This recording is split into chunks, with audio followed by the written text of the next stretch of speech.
Greetings and bienvenue, Midnight Crew. Thank you for returning to this broadcast. And welcome to new viewers joining us for the first time. If you like a video, then feel free to subscribe. IRL anons being creepy.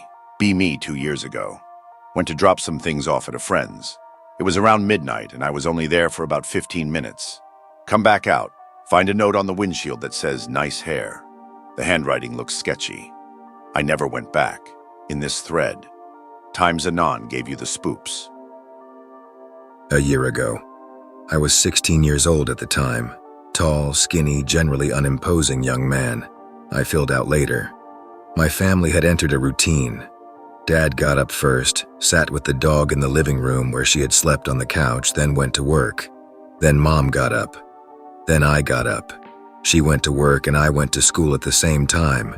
Usually she dropped me off at my bus connection. So to clarify, there are 3 periods in the morning. 1. Everybody including the dog is home. 2. Me, Mom, and the dog are home. 3. Everybody is out of the house including the dog. One morning something bad happens. I am laying awake after listening to my dad leave for work as per his usual routine. My friendly-ass golden retriever is lazing in the living room and my door is open. Roughly 5 minutes after Dad leaves, I hear a noise at the door. It is somebody pushing at the front door, trying it hard 3 times in a row. I sit up. My incredibly friendly golden retriever starts barking at the door angrily. She is growling. She never growls, or sounds like this when she is barking. I reach under my bed and pull out a metal strut that is sharp. I walk down the hall to the living room. I can audibly hear somebody trying to force open my front door. The dog is still barking like crazy. Oh shit, oh shit, oh shit. Instead of peeking around the corner and trying to see the face of whoever it was, I wait around the corner with the metal strut hoping to jump them, because surprise might be my only chance if they have a gun or some other weapon. The dog is still barking like crazy. The door stops being moved. They must have lost their nerve. The person has left. I feel the presence and chill down my spine leave from around the door. After a few minutes pass, it gets lighter outside. I go to the door. Our deadbolt is now loose. It is always tight as shit. Somebody trying to force their way in quietishly still shook the deadbolt partly loose. They clearly watched my dad leave. They saw my mother's car still there. I tell my parents the entire thing. I show them the loose deadbolt. They kinda sort of say that they believe me, but being useless fuckers never act on it because useless fucks. Here's what I can conclude. A. Somebody watched our morning routine for a lengthy period of time, perhaps days, perhaps weeks, maybe longer. Maybe they were a neighbor. B. The entry wasn't time for a burglary. A burglar would have waited until all of us were gone. The dog was outside and our valuables were available for pilfering. I can exclude that from their primary motivations. C. They chose to enter after my dad left because they felt he might have represented a physical threat to them, being super buff, former military, and a former semi-pro fighter. They clearly expected him to fight back against whatever they planned and didn't want that. D. They wanted my mother and I to be home when they broke in, but clearly didn't give much thought to our notoriously friendly dog who for the first time ever decided to get mean and bark. E. They are still out there, and the police are nowhere near the trail because my mother and father are stupid. I hate suburbia because of shit like this. Middle-class apathy is terrifying. I'm house sitting at their place right now and I hate being here. 2 different people came to my house on 2 separate nights asking for someone called Jim. They both asked in a puzzled, curious way and both came after 12 a.m. The first person was a man in his 60s. The second was a woman who was shaken and wet from the rain outside. She looked to be late 40s, probably early 50s with messy hair and a weathered face. They both said nothing but asked for this Jim person, and when I said they must have the wrong house, they just left. One night while I was shitposting at 3 a.m., my front door opened. I hit the lights and sat in the room beside the door with a fork waiting, but the door closed again. After 10 minutes, I ventured out only to find no one there. This all happened in the same year. It's important to note that someone was shot in that house a few years before we moved into it, and the bullet hole was still in the ground beneath the sofa. Strange happenings indeed. We no longer live there, but the house is in the same street. Driving home from my lunch break at work at night. Usually drive down this usually empty road to get to my street. This usually empty road is like a dividing line between a sketchy hood neighborhood and a middle-class neighborhood. At the end of the road, if you turn right, you can get onto the bypass. If you turn left, you basically circle back around after a certain point. My apartment was on the left. Most people turn right to use the bypass. No reason to turn left unless you live on my road. A sketchy blue car, late 80s or early 90s Oldsmobile type, just sitting in the lane halfway down the road. I stop behind it for a second, realize it is not going anywhere, move to pass it, keep going. The car suddenly zooms up behind me at the end of the street. I turn left. The sketchy car turns left. I get nervous, drive past my apartment. The car keeps following me. I remember there was a cop car at the laundromat further down. I drive towards the laundromat. The sketchy car realizes we are basically circling around. Must have figured I was onto them. The sketchy car decides to get clever and passes me, but the driver is clearly keeping an eye on where I am driving. I notice there are like 4 dudes in the car. One of them has a baseball bat. The road is now 2 lanes. We are both in the right lane. I get to the laundromat. The cop car is gone. Oh shit, .jpg. I realize I need to lose them. I really casually got into the left lane. The sketchy car ahead of me does too. There's a gas station on the left coming up. I turn on my left turn light. I get into the left turn lane. So does the sketchy car. The sketchy car starts to turn into the gas station. I slam my accelerator and get out of the left turn lane. I see the sketchy car brake hard mid-turn, but there was oncoming traffic and they could not entirely turn around. Cars are honking. I make a quick right turn down a side street. I zoom all the way down to another big street, turn right. I take a circuitous route back to my house. I never see them again. No one at my work believes me. It was actually sort of fun. I have one. A few years ago, I went with friends for a long walk. We eventually get to a big hill we want to get to the top of. After a bit, we realize there are many barbed wire fences, private property. The signs we see later confirm it. We carry on anyways. We have to walk through a small forest and over a field. We get to the hill, but after a while it starts getting dark. We realize we are lost. We desperately try to find our way back. We only have one torch between the 6 of us.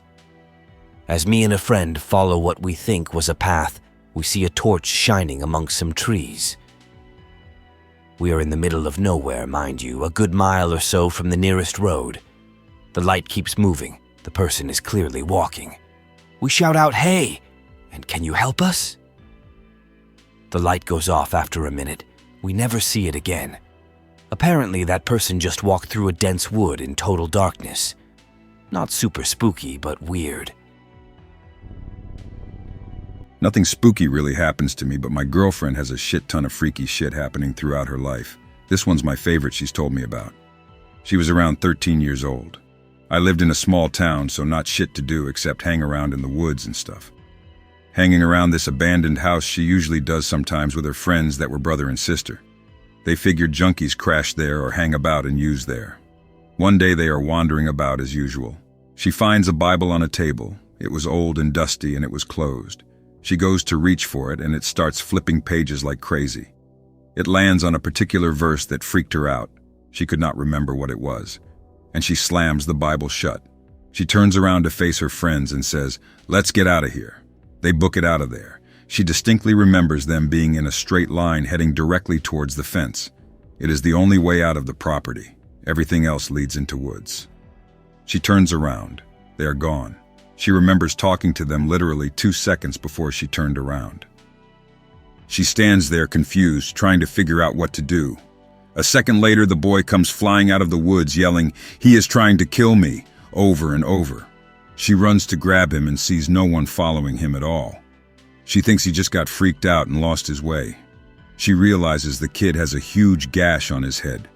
She tells him they need to find his sister. Just as she says that, screaming is coming from the house they ran away from. She grabs the boy by the hand and runs into the house to see what the fuck is going on. She finds the sister in the fetal position, screaming and yelling, "Do not kill me, do not kill me." She tries to get her up and tries to calm her down. The sister says, "They are right there, can you not see them? They are right there." She is pointing at nothing, just the wall. My girlfriend realizes, fuck, we gotta go now, these two are freaking the fuck out. Throws the brother over her shoulder. He is the youngest of the three and was little. Grabs the sister by the hand and hauls ass to the fence. The brother starts kicking and screaming. He is positioned over the shoulder where he can see directly behind the whole time. He is here, he is here, he is coming. Adrenaline, she hauls over to the fence. It is a little bit taller than her. Throws the brother over the fence, helps the sister climb it. Literally looks behind her a split second and sees him. I will never forget him. If the devil was human, that is what he would look like. Pulls herself over the fence, runs 8 miles back to their neighborhood. A few weeks later, they tried to find the place, asked this old lady at a gas station. She said she looked at them like they were idiots. Says the place was torn down years ago. Yeah, cliche, but that's what she told them. They talked about it for years, trying to figure out what really happened. Girlfriend and her brother saw her sister screaming at nothing. Everyone saw the guy chasing them. But when they got over the fence, he was just gone. I have a story about a golf course. Be like 16 or so. A few friends, maybe like 5 of us. It is summer, so we head to this old golf course that is not used anymore. Walk out around this big sand pit, friend playing with a torch. Friend shouts for us to come check something. There are footsteps in the sand heading the opposite way to us. Not scary, but kind of weird. It is a hard place to get into, and not much reason why anyone other than dumb teenagers would go there, never mind alone. Even we had to crawl under some small grate. Say screw it and carry on walking. Around an hour later, we are walking back to the entrance. See the same sand pit. See the footsteps again. Hold the fucking phone. Now there are 2 sets, going the way that we just came from. That face when someone else was there and followed us. None of us walked in the sand. We all saw each other and nobody left. In the middle of this pitch-black golf course with only a shitty torch. Hear this inhuman noise, kind of like a scream, but gargly. Everyone just ran out. I was the last one under the great thing, and holy shit was I scared. When I was 10 or 11, I was visiting my dad during the summer. He lives near a river, so we decided to go kayaking like anyone would in the summer. I get hot, and Dad lets me off to swim in a deep spot, and he paddles up to fish. I'm derping around when some skinny, middle-aged guy drives by on a 4-wheeler. He stops in front of me and asks how old I was and what I was doing and where my dad was. I remember him asking where my dad was twice. I'm a stupid kid, so I'm just swimming around thinking that if he's a creepy Minecraft YouTuber, he won't try to swim in and nab me. He just sat there awkwardly for a while, and then Dad called, and he jumped and drove away. It nopes me out now because I know better. Similar experience when I was 12. My mother and I were staying at a hotel because of traveling, and I wanted to swim at the pool before we went to sleep. It was 10 p.m., and then a guy just comes along and sat down in the chair closest to me. My mother was still there in one of the other chairs and was watching him warily. He tried discussing random things with me like the area and so on, but even I knew he was a creep, so I told my mother that I was ready to go. When we were walking back to our room, I saw him get up and walk away from the hotel and onto the street. Another weirdo story which I'll greentext. Travel on a bus to Arizona. 10 minutes in, I notice a jumping spider on my shoulder. I brush it off nonchalantly. I see an old albino woman who noticed what I did a seat away from me. She gave me the weirdest look of shock and fear. I think, weird, but whatever. We reached the first town, which meant the first brake stop. She's the first one to get off, in a rush. She tells the bus driver she will stay. He asks her if she is sure, and she replies yes, in a hurried tone. We leave and I see her staring after the bus. A few more hours in the desert, and the bus overheats. We have to stay on the side of the road and wait for it to cool down. After 30 minutes it works, and I reach my destination. Life goes on. I wonder what that lady's problem was, though. And what the hell she did afterwards, since she left herself stranded in a tiny desert town. Aight, I'll bite. Brief backstory. This happened a week after I moved into a dodgy studio apartment in my city's red light district. The apartment had a small window that sat about a meter above the driveway, so it was easy for someone to look down into my apartment. Usually, I would have something that covered the window at night, and if I'm out during the day. Obviously, living where I was, I fully expected to see or hear shit going down. But anyway, here's the green text. At home one night on the computer. It is about 2 a.m. when I hear some knocking on the window. I realized I did not have the window covered. I look up at the window. Hey man, can you let us inside? I realize some guy is standing at the window looking at me. What? You are serious? Of course, let me in now. No man, fuck off. I hear a bottle smash outside. Do not push me. Open the window.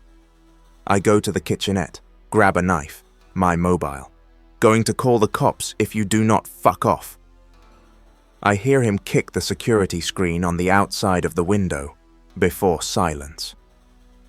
I realized he left, and decided at that point to cover the window and go to bed, laying in my bed, messing around on the phone. 15 minutes later, I hear a massive crash sound outside the window. Calling the cops? Nothing. I am awake for another half an hour before going to sleep. I wake up in the morning for work, take the cover off the window. I see the security screen laying on the driveway. The fucker somehow ripped it off. I guess that was the large crash. I went to the closest police beat on the way to work and reported what happened, then called the landlord, got the security screen replaced, but from then on, I newspapered the window so it looked like no one was there. Ended up leaving as soon as my lease was up, which was fortunately only a 3-month lease. Insomniac child in crap suburbs. Often woke between 2 and 5 a.m. when the family is sleeping. I usually play video or watch TV, especially what I was not allowed to watch. Sometimes stargaze in the backyard. Watch the neighborhood through the front window. Sometimes I see strangers sitting on the porch furniture after stalking around yards and low windows. Sometimes I see strangers try the front door. Sometimes stepbrother came home drunk or high and I would let him in. Once I almost let someone else in by accident. Another person pretended to know me and tried to get me to unlock the door. Screw that. Another guy, who looked like some methed-out junkie, saw me peer around the corner and began slamming against the window and door. Then he opened the garage and tried to enter the house from it. The door was not locked. I braced my feet on the wall, trying to hold the door closed, playing tug-of-war with some insane crank junkie. I somehow get the door locked. I ran to lock the other doors. The junkie trashes the garage in a rage and runs off into the night. My mom continues to leave windows open and doors unlocked at night, buys blinds that do not cover the whole window, and complains about the ridiculous violent crime rate during the day. My mom is as gullible as a 5-year-old and grew up in a very small town with little crime. But we lived by San Bernardino. Lol. Lucky she didn't get us all stabbed to death wishing she lived in Mayberry. California. Not even the Second Amendment can save you. Last night, at a bar, sitting talking with friends and the hot bartender, who I absolutely have no shot with but is nice enough to talk to us. Random 50-ish dudes with slicked back hair and tattoos sit on the stool next to me with a Bud Light and a shot each. The one nearest me kind of brushes my shoulder with his shoulder as he is sitting. No big deal. Him. Hey, pal, what are you drinking? Me. Jack and Coke tonight. But I'm driving, so I'm taking it easy. Well, I figure, if I am gonna bump into you, I might as well buy you a drink, right, big guy? Oh, you do not have to do that, man. It did not mean nothing. I'm a pretty laid-back dude. He mutters something about laid-back dudes under his breath and drinks his shot, then orders me a Jack and Coke. I'm not sure what he said, but did not like the way he said it. I try to lighten the mood and say something like, I am not at work right now, so I am allowed to be mellow. He barks out, enjoy your drink. Thanks, bud. I appreciate it. I go to shake his hand. He torques my hand really hard while giving me a death stare for like 15 seconds. His friend says, 3 minutes. They do their shots, pound the beers, throw some money on the counter, and walk out without saying a word. I have no idea what the fuck that's all about. Bartender chick thinks the guy was looking for a fight. I'm 5'13", 240 pounds, and my haircut makes it look like I'm in the services. But I was wearing a polo shirt and khaki shorts since I had just come from my niece's 8th birthday party. I just remained calm and confident, and I guess he figured I wouldn't take the bait, so he left. My girlfriend and I have a house, and every little noise I hear at night will initiate a full tactical sweep of the house with a shotgun. I pull back the shower curtains and everything. We're not in a bad area, but there's a few factors at play. I live in a lower middle starter house type neighborhood, but I'm at the entrance. Our house is on a corner, and the street we intersect with is one way and isn't associated with the neighborhood. The houses down the street range from $60,000 to $100,000 and are mostly rental properties. There's one house, though, that was supposed to be condemned, but a family from East St. Louis has a relative that sits on the Board of Aldermen. He was able to have this house uncondemned, and this family was able to buy it. Down payment provided by Uncle Sam. I know this because he told me. This house, I shit you not, lists at $23,000 on Zillow. My friend fell on hard times a few months back, and we let him stay in our guest bedroom. He gave Sprint the wrong address, and they sent him a new phone to these people's house, where they signed for the package. UPS confirmed that they accepted the phone. He also had his parents send him a birthday check, which the neighbors used the checking and routing number to pay their cable bill. My buddy's an idiot, I know, but we filed police charges a while back and nothing came of it at all. Since then, it's gotten weird. The dude's called me racist for not saying hi to him, and his 15-year-old gives me dirty looks as he walks by. The dad is blatantly selling drugs, and a couple of his clients drove by the house the other day while my girlfriend was pruning bushes and started catcalling at her. She tried to ignore them, but they got pretty aggressive. I've considered various options on how to get rid of him, including arson. Also, we live by the main street of our city, and our county decided it would be in the best interest to bring the bus line from East St. Louis. If you're unfamiliar, it looks like Afghanistan, to about 2 blocks away from my house so those people could work at the Walmart. It's fucked up. That's called blockbusting. The councilman is affiliated with a realtor who aims to snatch the properties up for nothing before rezoning the area for commercial development. They put a nasty drug dealer in your neighborhood for that very purpose. Imagine that your neighbor is a pawn who's been moved to put the neighborhood into check. Walking home from work again, a long stretch of road headed into semi-rich suburbs, and it is super hot. A car slows down and an overweight, non-attractive man asks me if I want a ride. I decline politely and walk off. He remains there, idling there for a few minutes before driving off. This happens a few more times over the next month.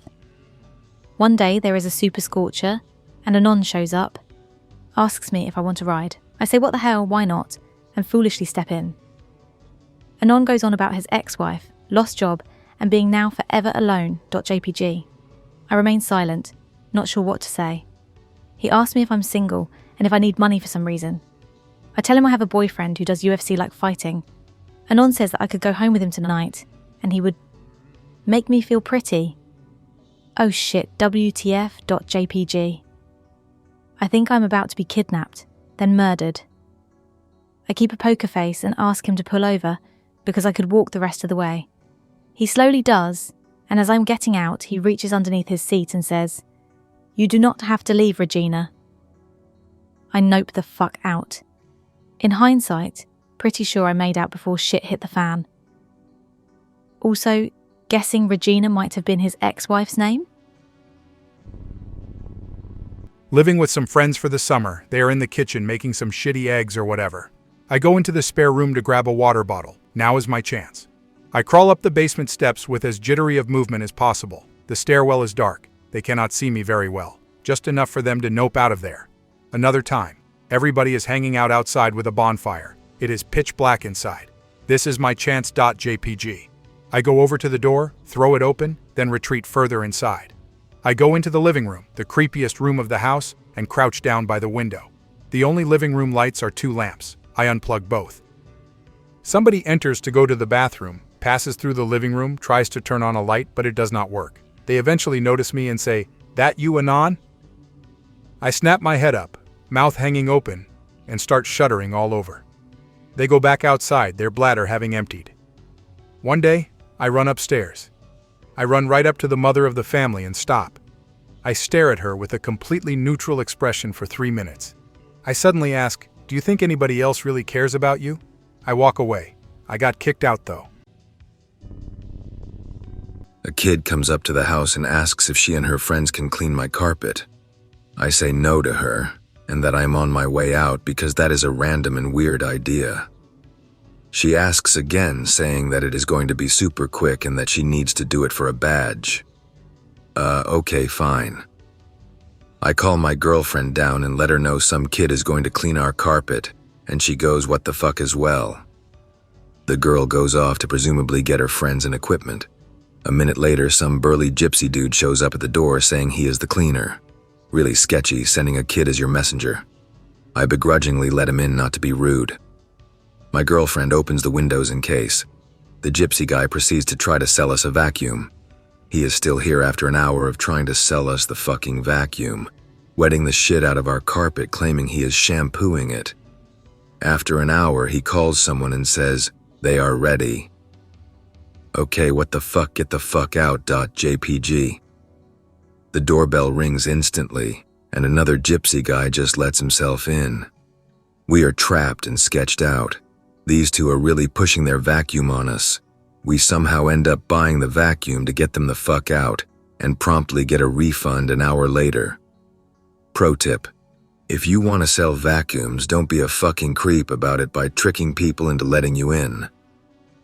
Those people were probably from that vacuum pyramid scheme. One was called Kirby, if I recall correctly.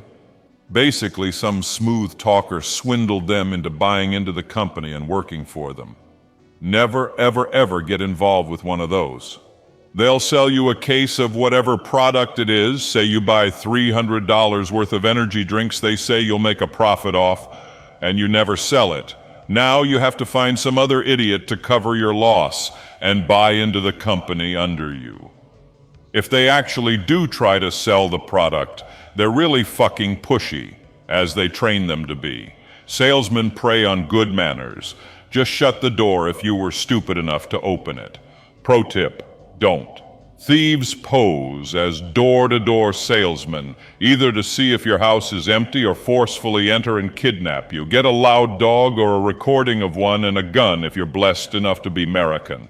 I never answer the door without a .380 in my pocket. I interviewed with those vacuum scumlords once. It was for an IT position. But when I got there, they were all like, "Sell vacuums." So I said, "Hell to the no." This was in Ohio. Riding the bus to school, talking to some girl just because. I get on the next day. She hands me a note and moves away from me. "Hello, you do not know me, but my friend has been telling me a lot about you, and I was listening to your guys' conversation. You seem like a really nice guy, and I want to get to know you better, and maybe we can become something even more.